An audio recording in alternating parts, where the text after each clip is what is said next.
What's up, guys? Yale Greenfield, aka the Live King. I'm back with another episode of the poker vlog. This is episode 15. If you're new to the channel, I want to welcome you. If you've been with us for a while, thanks again for coming back. We really appreciate it. Tonight, I'm going to head up to the Bicycle Casino for some 5-10 action. I've been playing at the bike a lot recently. They've had a nice consistency of games. Quality's been pretty good. Pretty excited to go up there and just grind a little, work a little, and see what happens. So I'm going to hit you guys at the end of this video, let you know how everything went. Last, if you like what you're seeing, please hit that subscribe button for us. We'd really appreciate it. Helps out the channel, and I will see you guys soon.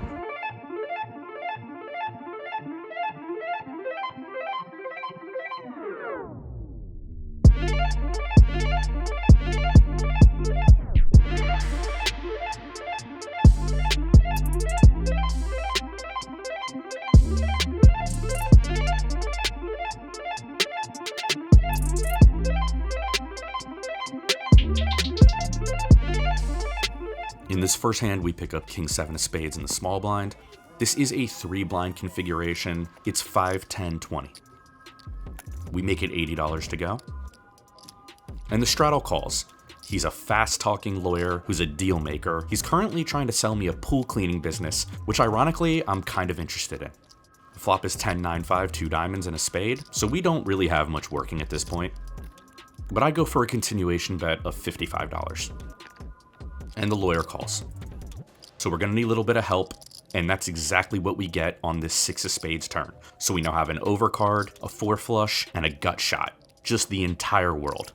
So I'm gonna put a little bit of punish on here and bet 300 into 280. Straddle does call.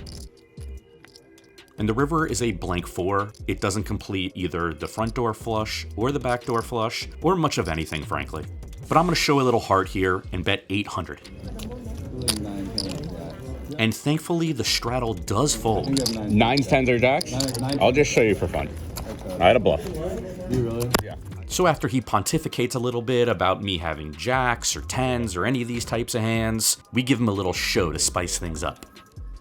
This next hand is actually an homage to a famous player. When we pick up the Phil Hellmuth on the button. No, I'm just kidding. It's not an homage to him. I just want to open this when it's folded to me on the button. So I make it 35 to go. And side note, I fucking hate Phil Hellmuth. He is a whiny bitch. Big blind puts in the call, and we're off to a flop heads up. Flop's 10, 6, 3, so we have a 4 flush here. And the big blind does something odd. He leads 25 into me. I think raise or call might be okay.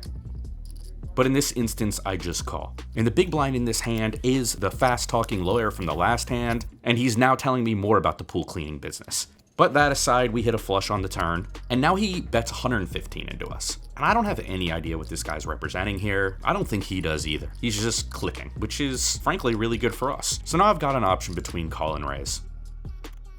And I call.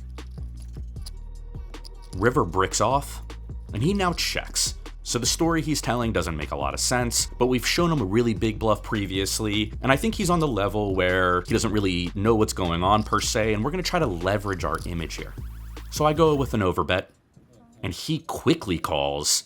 We show him the suited Hellmuth, and he's unable to beat it. So we've abused the deal-making lawyer a couple times here to start off this day, and it's nice when it happens because a lot of times it just doesn't work out like this. I mean, look what Annie Duke's done. Have you seen what she's done? No. What did she do? She's written all these books. She's sitting on boards for being like a decision scientist. She brands it decision science. In this one, low jack opens to $45. The cutoff calls, and in the midst of discussing what a scumbag Annie Duke is, I peel my favorite hand, Ace King offsuit, and raise it up to $185. Low jack puts in the call, and so does the cutoff. And if you've watched my vlogs before, you know that these 3-way 3-bet pots, I find them to be extremely tricky and difficult. So here we flop top pair, top kicker, and a gut shot straight draw on ace, queen, jack. They both checked us. This is a really good board for us. I bet $225. Low jack snap folds, And the cutoff is a lady I've played with a lot. She's an entrepreneur. She's very smart, and mostly she's pretty solid, even a bit on the tight side most of the time. Raises it. She makes it look like 800. Now she's only got about 1700 behind, so any bet we would call here would probably force us all in on the turn. And when she raises a board that's this good for us, in other words, I just smash this board with my 3-bet range here most of the time. She's just representing something really, really strong. You'll also note that I have the king of spades, so it's impossible for her to have a king high flush draw. Of course, most of the king high flush draws she might have might even be something as strong as king 10 of spades. I really didn't know what to do here, and even contemplating a fold, maybe that looks a little bit tight, but I just think she's mostly representing a hand that beats us. One of the few hands I can find is like 10-9 of spades that she might bluff with here, but again, this is just one combo. So in this instance, given that I know the player, I make a really, really tight fold to her. Not sure if it was correct or not, but that's what the gut told me. Straddle is back on in this hand. And we pick up the offsuit big slick and make it $65. But the button wants to play for more, he makes it $265. And you might remember the button from my previous vlog episode, Non-Stop Aces and Kings. He's a young man, and I spoke about him in the outro and how he scummed me out of $100. So it'd be really, really sweet to beat him in this hand. Now he's got about $2,600 back or so I make it 800, 4-bet. People in the comments section always tell me I'm overplaying ace-king, and I should be folding this hand faster than the half-life of a Kardashian second marriage, but I refuse to oblige them. So he hems and haws here for a little while. Woman, clock. We need clock. All right, 10, 9, 8, 7, 6, 5, 4, 3, 2, And as the clock's running down, he finds the fold. And that is the power of ace-king.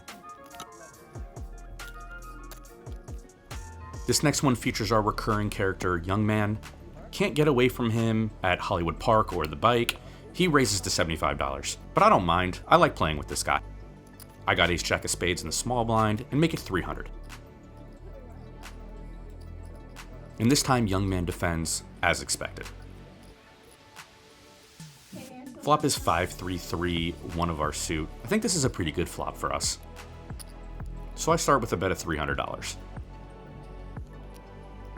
Young Man calls really quickly. Turn is a 5, double pairing the board. So I don't have many 5s in range here, and not many 3s either. Occasionally I'll have it, but I'd probably check this board regardless. So after contemplating, I do check. Young Man quickly checks back.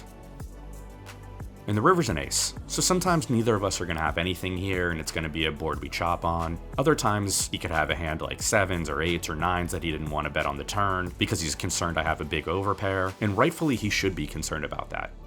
So I go for a value bet of $500 here. And Young Man does put in the fold here, so I guess we'll just have to recuperate the money that he scummed us out of by playing a little poker with this guy.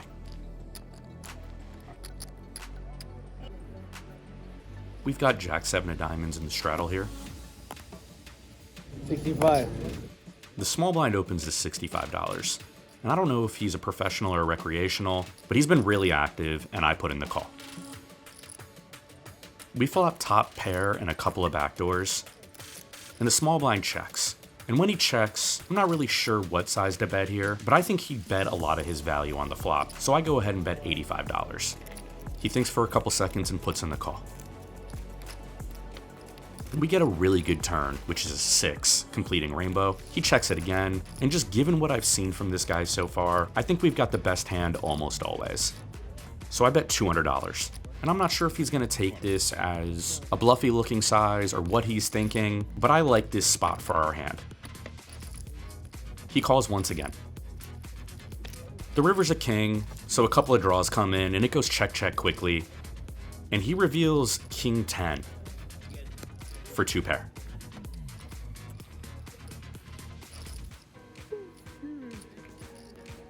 We're getting all the ace-king offsuits today. And in this one, low jack opens to 65. Big blind puts in the call.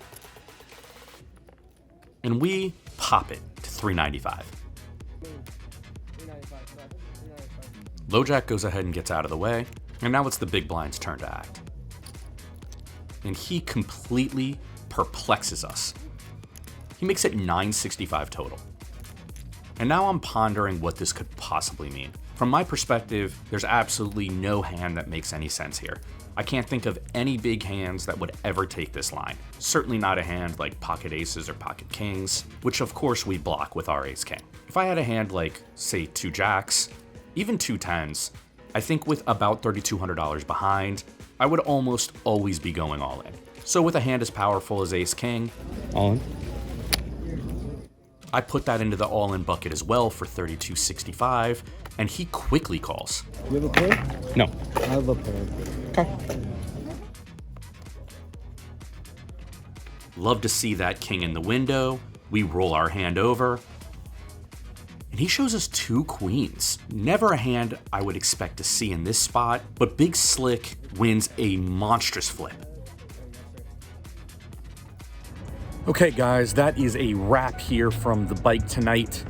The game went pretty well. I mean, I really have nothing to complain about. I gotta say, I'm completely exhausted. It was a long session. All in all, it was fun and I have nothing to complain about. The bike has been treating me really well. I'm running just super hot here since I got back to LA. I'm gonna be looking to carry that momentum into WSOP, a couple months off that bike heat, and rub it off there maybe, I don't know.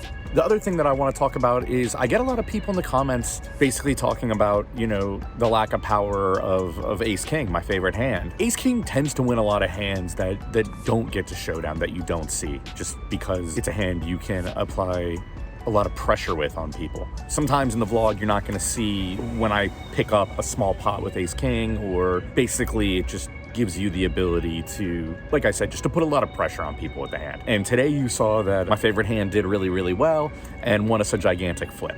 So that was pretty cool. Yeah, I'm just really tired right now. Kind of just want to get home. Final numbers: in for 2,300, out for 63.89 for a profit of 40.89. If you like what you see, please hit the subscribe button. We'd really appreciate it. Working hard on these vlogs and it really helps the channel out. Otherwise, I'll see you guys again soon. Live King out.